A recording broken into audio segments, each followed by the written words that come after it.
Hi guys! Hello, Welcome back to Healers Healers with with You. You. I'm Simone. I'm Jaden. Today we're going to be talking about how to build your work and activities section for your primary application for medical school. So let's jump into it.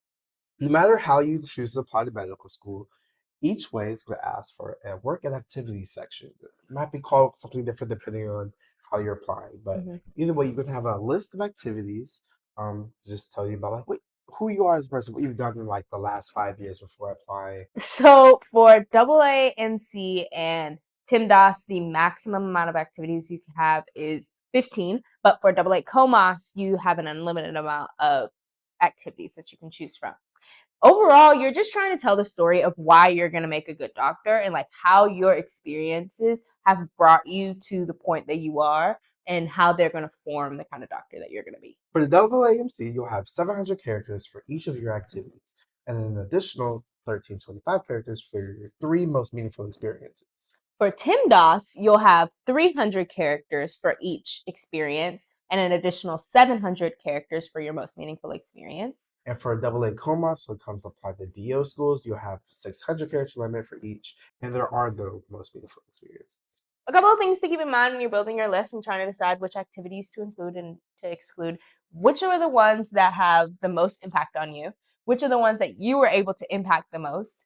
Where do you have like the best stories? Like, what stories do you have to tell? You don't want to just like approach this as like pulling out a resume and saying, I did this, this, this, and this. Right. These are my like job qualifications. This is what I did. This is why I'm going to be a great doctor. You want to be able to show why you're going to be a good doctor, and you're like telling, I have these skills. And so And I'm going to you be have a to great. see like what activities you have and what real things have happened to you that like impacted you, maybe changed your thinking, maybe you did something that like, impacted other people that maybe influence how you're going to be a great doctor in the future. Yeah, that's great. You also want to like make sure you're well-rounded in your activities. You don't want 15 all, shadowing opportunities. You have to show that you're a real person. It's that some people focus on like shadowing and research as like that's all I need to do. You also want some community service, volunteer, Hobbies. hobbies. Show Yeah. that you like you can have fun, that you're not just like a robot who does schoolwork. Mhm. Doctors are real people that need to be able to connect with their patients. So you should be able to show that through your activities that you are personable. You can like you're empathetic, you're caring, rather than just Yeah. saying,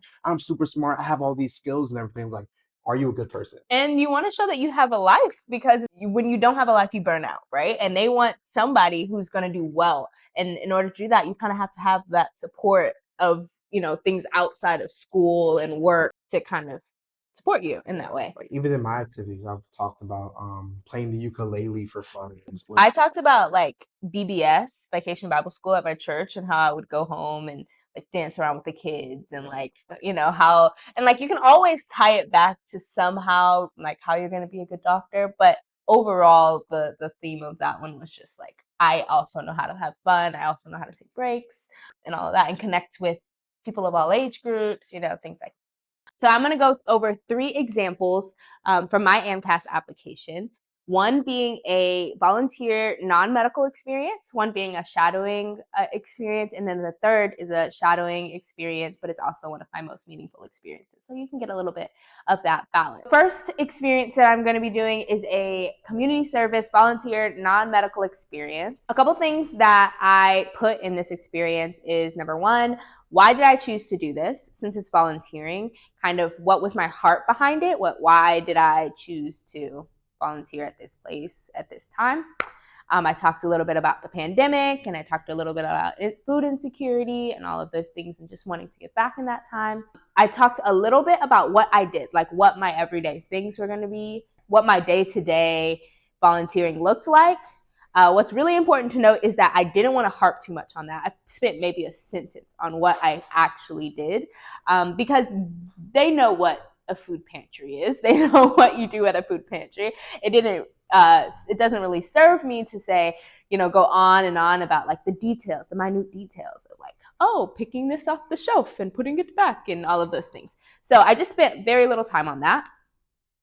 And then what I think is the most important part is how I was impacted by the people there, what my interactions with, the people that I was serving was like, how they impacted me and how I impacted them. So the second experience that I'm going to talk about is a physician shadowing clinical observation experience. I, again, spent 2 sentences max talking about what the actual experience is, because, again, they know what shadowing is. The people that are reading this are not going to be like, oh, shadowing, what's that? So I talked very briefly about, like, the area that I was in, how often I did it, stuff like that, very briefly. So the next thing that I kind of wrote about is what I noticed, what I observed, kind of showing that, no, I'm not just, going to shadow just to check off a box, but I'm actually, trying to see what it would be like to be a doctor in that situation.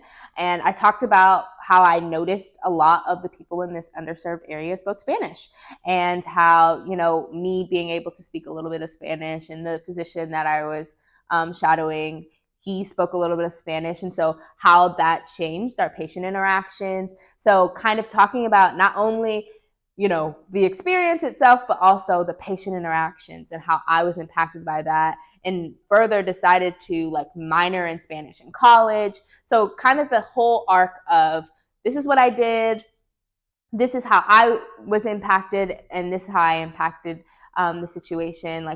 And then of course how I took that one experience or those couple of experiences and brought them into my life and my career as an undergraduate student. The third activity that I'll be talking about is another clinical experience. It's a physician shadowing / clinical observation experience. And so this was also a most meaningful experience, which means you get 2 parts. The first part is the experience description. And in this, I kind of focused more on what the experience was, the overarching things of what I got out of it. But again, since it's only 700 characters, I didn't go into too much detail. But for the meaningful experience description, I went into detail about what I got out of this experience. Sometimes I do a major story that happened and how that kind of changed the way that I see medicine. And in this one, I did the same, where I had a major change and shift in how I see medicine, and how the teamwork aspect of medicine became more apparent and more important to me, and how I want to be a part of that team, and where I saw that and all of that. So thank you so much for watching. Please like, comment, and subscribe. Let us know if you have any questions down below, and we will gladly get back to you.